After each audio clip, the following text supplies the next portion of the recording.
Perkara ijazah Jokowi dengan terdakwa Tifa Uziatiasum atau Dr. Tifa akan kembali digelar di Pengadilan Negeri Jakarta Timur 6 Agustus nanti. Bagaimana sidang ini akan berjalan dan bagaimana pihak Dr. Tifa akan menghadapi sidang baru, kita bahas bersama kuasa hukum Dr. Tifa, Burhanuddin Suralaga, dan kuasa hukum Joko Widodo, Yakub Hasibuan. Selamat malam, Bung Yakub, juga Pak Burhan. Selamat malam, Mbak Friska. Jelang 6 Agustus ini artinya pihak Dr. Tifa sudah siap menghadapi dakwaan baru dari jaksa.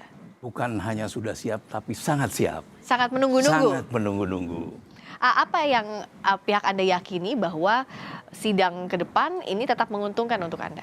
Karena kami sudah menerima berkas, walaupun masih ada beberapa kekurangan-kekurangan yang berkas yang kami terima, tetapi dari berkas yang kami sudah dapatkan dan sudah kami bedah, itu banyak sekali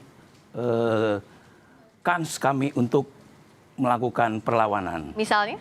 Misalnya mengenai objek yang dikatakan sebagai delik penghinaannya itu adalah hasil penelitian Dr. Tifa. Yang diteliti adalah ijazah S1-nya dari Joko Widodo. Nah, soal ini salah satunya. Menurut Bung Yakub akan jadi celah juga kah untuk nantinya jika eksepsi diajukan diterima kembali oleh majelis hakim? Ya, tentunya kalau kita merujuk kepada KUHAP, Mbak Friska, kalaupun nanti ada eksepsi, tentunya akan diputus bersama-sama dengan pokok perkara di pasal 75 ayat 5-nya. Jadi ya kami melihat bahwa kalaupun nanti ada perlawanan, silahkan saja untuk dakwaan ini, tapi nanti akan diputus bersama di pokok perkara. Jadi pembuktian, the show must go on, pembuktiannya akan jalan. Nah, dari kemarin, memang bukan dari kemarin saja sih, sudah selama ini kami juga menunggu sebenarnya. Kepalsuan yang dituduh itu di mana sih sebenarnya? Karena ini kan materi pembuktian nanti di situ. Dibuktikan bahwa seseorang telah melakukan dugaan tindak pidana, pencemaran nama baik, atau fitnah, atau manipulasi data elektronik dan sebagainya. Tapi selama ini kita tidak disajikan nih, dikatakan palsunya di mana. Malah seakan-akan Pak Jokowi yang karena tidak menunjukkan, seakan-akan bahwa jadi Pak Jokowi yang salah. Jadi kita menunggunya di situ sebenarnya. Kami penasaran, jujur, palsunya di mana? Dan itu yang mungkin menjadi pertanyaan besar nanti kita tunggu di proses pembuktian. Ini sudah disiapkan? Sudah kami siapkan semuanya. Jasa pembanding kami sudah dapatkan. Pembanding pada tahun yang sama ya. Pada tahun yang diklaim oleh Pak Joko Widodo. Itu kami sudah dapatkan. Juga berdasarkan hasil-hasil dari keterangan-keterangan saksi yang dihadirkan oleh penyidik sendiri. Kami sudah dapatkan di mana kami akan melakukan penggalian-penggalian informasi yang akan diberikan oleh saksi nanti di dalam persidangan. Terutama terhadap pelapor sendiri. Dalam hal ini adalah Pak Joko Widodo yang tentu akan hadir dalam persidangan pertama nanti sebagai saksi pelapor ataupun saksi korban. Pembanding-pembanding tadi membuat pihak Pak Jokowi gentar atau enggak sih? Justru kami menunggu, Mbak Friska. Selama ini kami sangat-sangat menunggu di mana letak pemalsuan ataupun kepalsuan ada di mana. Karena Pak Jokowi dari sejak awal konsisten melapor itu karena memang merasa beliau sudah menjalani semua proses perkuliahan, ijazahnya didapatkan dengan sah, ijazah aslinya juga selama ini memang digunakan untuk mencalonkan juga, hingga dari wali kota, gubernur, hingga pilpres dan sebagainya. Ternyata ada beberapa pihak yang menyatakan itu palsu. Dengan menggunakan beberapa elektronik dikatakan fotonya bukan foto Pak Jokowi. Nah, kita juga penasaran, Mbak, jadi foto siapa itu kalau menurut versi dari teman-teman terdakwa? Nah, itu yang mungkin nanti saya jujur pribadi pun penasaran gitu, Mbak. Untuk yang tadi sudah disiapkan? Sudah disiapkan, sangat siap itu ya. Dan yang kalau dianggap palsunya itu pembandingnya betul-betul asli atau enggak? Dan apakah yang Pak Jokowi bisa dikatakan tidak asli dengan ada pembanding yang Anda siapkan? Begini ya. Dr. Tifa ini kan bukan sebagai ahli telematika dia hadir di sini. Dia hadir sebagai neuroscience ya, neuroscience. Tentu bukanlah pembanding ini dan itu, bukan. Tapi dari sisi keilmuannya yang dianalisa di sana. Penelitian Dr. Tifa. Penelitian Dr. Tifa. Nah, kalau dari sisi Dr. Tifa, dalam hal ini terdakwa Dr. Tifa, apa sih menurut Anda celah untuk dibantahkan pada saat pembuktian? Kalau kami lihat sih sudah sangat mutlak ya, Mbak Friska ya. Karena begini, Mbak, alat bukti yang dikumpulkan oleh para penyidik di Polda Metro itu menurut kami sudah sangat kuat, sudah tidak bisa terbantahkan kalau dari versi kami. Bayangkan saja nanti ada lab 4 yang nanti tentu dikuatkan oleh ahli menjelaskan hasil lab 4-nya bahwa ijazahnya ini identik dengan ijazah-ijazah pembanding lainnya di tahun yang sama, pertama. Kemudian ada saksi-saksi rekan-rekan teman-teman Pak Jokowi yang dulu berkuliah bareng dan sebagainya. Yang paling mutlak lagi UGM akan hadir menjelaskan nih riwayat perkuliahan Pak Jokowi dari masuk, dari pinjam buku di perpustakaan, dari KHS, dan sampai akhirnya bisa diterbitkan ijazah. Nah ini semua bayangkan saja Mbak Fris, kalau ini semua disajikan di persidangan yang terang benderang, ya saya rasa sih sudah sangat clear ijazah Pak Jokowi asli di situ. Nah kalau ijazah Pak Jokowi asli, maka orang-orang yang menyatakan sebaliknya kan patut diduga telah melakukan pencemaran baik atau fitnah ataupun manipulasi elektronik. Apalagi dikatakan fotonya ini, Mbak, bukan foto Pak Jokowi lagi. Mungkin nanti keluarga Pak Jokowi dari istri sampai anak-anak dan cucu-cucunya pun nanti bisa bingung juga. Ini dikatakan bukan foto Pak Jokowi, jadi siapa yang dikatakan? Nah ini kan yang mungkin disinformasi yang kita mau jangan sampai bisa terus disebarkan, sehingga kami sangat menginginkan perkara ini sampai ke pokok perkara. Itu sebenarnya alasannya Mbak, kenapa? Karena kemarin ada diskusi mengenai apakah ini harus diajukan perlawanan, prapitnya, jaksanya harusnya banding, kan ada argumen itu. Padahal kan norma untuk adanya gugatan ataupun dakwaan baru ini kan juga sudah diatur di pasal 75 ayat 4 itu KUHP baru. Jadi ya kami sangat mengapresiasi juga penuntut umum sudah menyempurnakan dakwaan ini hingga sekarang sudah dilimpahkan kembali. Jujur kami tidak menyangka secepat ini, tapi kami apresiasi dari penuntut umum sudah segera per hari ini ya kalau saya tidak salah sudah melimpahkan. Kami juga jujur baru mendapat informasinya juga dari teman-teman Kompas tadi yang menginfokan kepada kami. Ya, karena itu langsung kita dialogkan di malam hari ini. Nah, kalau untuk membantah dari sisi keilmuannya Dr. Tifa, apa sebenarnya yang bisa dibantahkan? Yang dibantahkan adalah yang paling mudah. Apa itu? Yang paling mudah dari foto, karena tadi rekan kita mengatakan dari foto ya, yang kita bahas hari ini. Dari foto Pak Jokowi ketika lulus itu menggunakan kacamata. Hari ini tidak menggunakan kacamata. Saya dulu masa berkuliah sampai lulus, sampai umur 40 tahun tidak berkacamata. Sekarang berkacamata. Kok ini ada yang terbalik?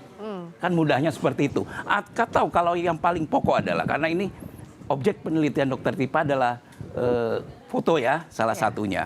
Yang paling mudah kan, Pak Jokowi itu berkumis. Nanti coba tolong hadirkan Pak Jokowi dalam kondisi berkumis. Biar kami mempercaya itu. Itu aja kan mudah sekali. Ya. Mas, Bung Yakub?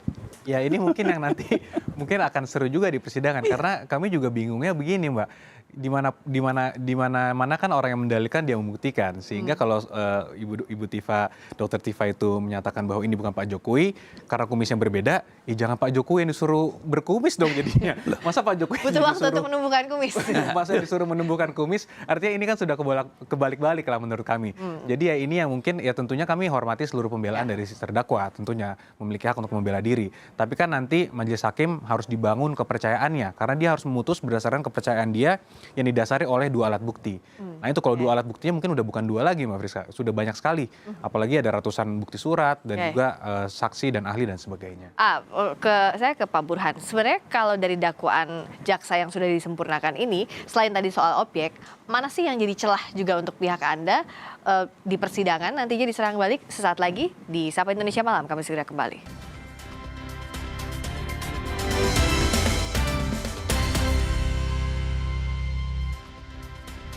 Di studio Menara Kompas masih kehadiran kuasa hukum Dr. Tifa Burhanuddin Suralaga dan kuasa hukum Jokowi Yakub Hasibuan. Kalau dakwaan belum diterima sejauh ini ya? Dakwaan kami belum terima. Tapi dari dakwaan jaksa sebelumnya, kalau disempurnakan, menurut Anda masih ada celah pasal di mana sih dari dakwaan sebelumnya? Apakah hanya penggunaan pasalnya saja antara KUHP lama dan KUHP baru atau jauh lebih dari itu? Penggunaan, kalau dakwaan yang lama itu kan adanya penggunaan dua pasal, dua KUHP, dari 81 dan 2025 itu. Tetapi kalau dari celah-celah yang kami pelajari dari berdasarkan dakwaan kemarin, itu masih cukup banyak celah yang bisa kami lakukan nantinya. Yaitu apa misalnya secara substansinya? Salah satunya? Salah satunya, karena kami belum terima ya. Jadi sebuah celah yang akan kami nanti gunakan belum mungkin tidak bisa saya gunakan ungkapkan dulu ini. Oh, karena ini amunisi sepertinya ya, Bung Yakub. Tapi dari dakwaan jaksa sebelumnya, kalau menurut Anda, apakah hanya sebatas penggunaan rezim pasal saja atau ada lebih dari itu sebenarnya yang jadi masalah? Iya, kalau kita mencermati putusannya, Mbak Friska, bahwa dikatakan bahwa ada pencampuran mengenai rezim KUHP yang lama dan baru. Kalau pendapat pribadi saya, itu sebenarnya mungkin penuntut umum sengaja untuk agar diserahkan kepada majelis hakim yang nanti memilih menggunakan yang mana. Kita memenang beberapa asas-asas, salah satunya lex favoreo, di mana akan digunakan aturan hukum yang menguntungkan terdakwa. Kalau itu kan nanti jelas yang mana yang digunakan. Tapi tentu mungkin itikat baiknya dari penuntut umum untuk diserahkan kepada majelis. Tapi majelis berpendapat lain, justru tentukan aja lah satu agar tidak kabur, tidak obskur dan sebagainya. Jadi atas itu sekarang disempurnakan. Nah, kami juga belum mendengar sih dakwaannya seperti apa. Tapi kalau prediksi kami mungkin hanya perubahan di situnya saja. Tapi artinya substansi pembuktian soal keaslian ijazah ini akan jadi menu utama tetap di persidangan dong? Tentu, karena fundamentalnya ketika seseorang dikatakan telah melakukan suatu dugaan tindak pidana fitnah, tentunya kan fitnah ini harus diuji. Atas apa fitnahnya?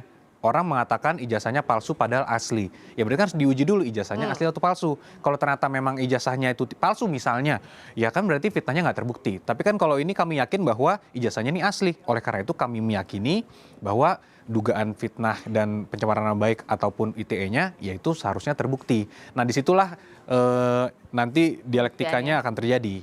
Nah kalau seakan-akan bahwa tidak akan masuk ke ijazah, menurut saya sih kurang tepat, Mbak. Karena sudah pasti akan membahas ijazahnya terlebih dahulu. Nah, tapi amar putusannya, karena ini sidangnya itu mengenai fitnah, pencemaran nama baik dan sebagainya, ya tentu akan membunyikannya mengenai itu. Tapi kan di pertimbangan hukumnya, majelis hakim pasti akan menimbang, karena dikatakan ini asli dan sebagainya, maka itu terbukti, maka bla bla bla bla. Nah, itu pasti akan harus dibuktikan, Mbak. Nah, tapi dengan keilmuannya Dr. Tifa dalam kasus ini untuk menguji terkait dengan keaslian ijazah, akan bagaimana? Berarti saya harus membongkar dikit ya. Nah, amunisi yang kami persiapkan. Dalam hal ini adalah kami sudah mempelajari dari daftar bukti. Di daftar bukti tidak ada tercantum ijazah asli ataupun fotokopi. Hanya daftar sita, bukti sita adalah dikatakan di situ ijazah Insinyur Joko Widodo dari UGM tahun 85. Tetapi di daftar bukti yang lain itu dari sitaan jelas dikatakan asli ataupun fotokopinya ada. Dari yang lain ya, bukti-bukti dari yang diserahkan yang katanya adalah teman-teman Jokowi semasa berkuliah dulu. Itu satu hal. Jadi kalau dikatakan ini adalah ijazah asli atau palsu, di dalam penyitaan sendiri itu tidak pernah dikatakan itu ijazah aslinya yang disita. Tidak pernah ada di daftar bukti. Ini akan jadi masalah atau tidak, Bung Yakub? Kalau saya lihat sih saya tidak melihat ini sebagai suatu masalah ya. Dan itu tentunya nantinya mungkin yang berhak menjelaskan adalah penuntut umum. Karena kan yang mendapatkan daftar alat buktinya dari penuntut umum. Tapi kalau saya melihat justru kalaupun ditulis nanti ijazah asli Pak Jokowi, pasti dipermasalahkan juga nanti sama teman-teman terdakwa. Loh, ini kan harus diuji dulu kenapa ditulis ijazah asli. Sekarang dikatakan ijazah mungkin hanya biar dibuka aja ya interpretation karena mungkin sidangnya belum dimulai, harus diuji, ya nanti takut dipermasalahkan. Itu pun sekarang dipermasalahkan. Jadi mungkin dari penuntut umum kiri kanan pasti salah, ada tergantung angle-nya aja. Tapi yang jelas bahwa ijazah asli Pak Jokowi itu sudah disita dan sudah penguasaannya kemarin itu terakhir di Polda Metro, sekarang sudah di penuntut umum yang nanti akan dibuktikan. Nah ini juga sudah dilapkan, Mbak, dilaporkan. Nah hasil lapor itu pun nanti tentunya akan dijelaskan juga oleh seorang ahli pasti di persidangan nanti. Menjelaskan apakah ini identik atau tidak. Nah inilah yang nanti menjadi bahan pertimbangan majelis. Karena kalau ijazahnya ini sebenarnya tidak disita, ya mungkin boleh saja kalau ada argumentasinya, ya mana ijazah aslinya tidak ada, ini kan sudah disita. Di gelar perkara khusus pun sudah diperlihatkan. Dan di situ pun semua sepakat bahwa ada emboss, ada watermark dan sebagainya. Yang semua dalil-dalil sebelumnya, sebelum ini masuk persidangan, sudah terpatahkan semua juga. Apakah itu Times New Roman lah dan sebagainya. Dan foto-foto itu pun sebenarnya juga sudah disangkal juga bahwa itu dikatakan Pak Dulmatno awalnya. Dan dari keluarga Pak Dulmatno, kalau tidak salah juga sudah mengkonfirmasi itu bahwa itu bukan beliau. Jadi ya sebenarnya satu persatu sudah dipatahkan. Ya, jadi kita tinggal tunggu aja nih di persidangan kira-kira pembelaannya seperti apa. Kalau dari kami kembali Mbak, Pak Jokowi tidak pernah ada insentif untuk memenjarakan orang, memidanakan orang, tidak. Tapi ini satu-satunya upaya hukum yang bisa dilakukan lagi oleh Pak Jokowi untuk mendapatkan kepastian hukum mengenai status ijazahnya. Karena Pak Jokowi sudah digugat, sudah pernah juga dilaporkan pidana, kita menang juga di Perdata, menang di Petun dan sebagainya. Tapi terus masih ada orang yang menarasikan ijazah Pak Jokowi ini tidak benar atau palsu. Nah, oleh karena itulah Pak Jokowi melaporkan di Polda Metro. Nah, dengan kita sudah one step closer nih, sudah mau masuk ke pokok perkara, ya mudah-mudahan ini bisa menjadi akhir dari dinamika yang sudah terjadi di... Kalau dari Dokter Tifa sebenarnya yang akan dibuktikan nanti apakah memang pembanding ijazah palsu, ijazah yang dianggap palsu oleh pihak Anda, atau berupa bukti elektronik yang selama ini dipermasalahkan oleh Dokter Tifa maupun Bung Roy? Kami akan memberikan juga bukti fisik nanti di dalam persidangan. Karena hak dari terdakwa nanti itu untuk menghadirkan bukti juga. Bukti fisik itu Bukti fisik berupa ijazah dari lulusan UGM, pembanding alumni lainnya pembanding begitu? alumni lain. Atas ijazahnya Pak Jokowi? Atas ijazah Fakultas Kehutanan. Nah, kalau misalnya ini apa yang menurut Anda akan berbeda dan jadi dialektika? Karena kan sebelumnya juga sudah dihadirkan yang dianggap oleh pihak Pak Jokowi itu rekan-rekan seangkatan dengan ijazah yang sama. Sementara nanti ada pembandingnya yang dikatakan sebagai pemilik ijazah di angkatan yang sama pula. Nah, tentunya nanti ada UGM, Mbak, yang untuk harus menjelaskan bahwa betul kami juga mengeluarkan ijazah ini. Pada tahun sekian. Betul, dan orang-orang pembanding ini memang adalah dulu lulusan UGM. Nah, nanti kan tinggal diuji apakah yang dihadirkan terdakwa itu memang lulusan UGM, memang betul lulus secara sah dan valid dan sebagainya. Jadi akan menarik karena UGM di sini menjadi kunci, Mbak. Karena kalau kita menggunakan kaedah-kaedah yang sebenarnya digunakan oleh Mahkamah Konstitusi, karena kan dalam pencalonan pilkada dan sebagainya sering juga, Mbak, mengenai ijazah ini. Dari MK tuh gampang minta, oke, kami minta keterangan dari penerbit. Ketika penerbit mengatakan, oke, saya keluarkan, cukup. Di MK itu tidak bisa dipermasalahkan lagi. Nah, kaedah itu yang kami harapkan digunakan. Karena kalau tidak, Mbak, standar pembuktian mengenai ijazah nanti bisa berubah nih di hukum positif di Indonesia. Kita nggak mau itu berubah. Karena jangan sampai seseorang ijazahnya bisa diragukan hanya dengan bukti-bukti fotonya bukan dia, kumisnya nggak benar dan sebagainya. Itu yang kami hindari, Mbak. Jika UGM mengatakan bahwa itu asli, apalagi yang bisa dibantahkan? Yang mengatakan UGM kapan ini? Karena ini kita berpolemik produk yang lampau, ya kan? Jadi kita melakukan pembanding-pembanding dari produk yang sama. Kalau UGM hari ini, apakah kita tahu netralitasnya? Seperti itu kan? Kalau begitu, yang bisa jadi tolok ukurnya apa? Kalau dianggap kampus yang sekarang tidak bisa mewakili produk yang lampau? Harusnya dikeluarkan dong. Kalau kita, ya kan, mempunyai daftar-daftar alumni, mohon maaf, kami mendapatkan bukti di KPU yang legalisirnya sendiri itu tidak mencantumkan adanya tanggal legalisir dan sebagainya. Sementara di undang-undang itu harus dilampirkan, disertakan. Ya kan?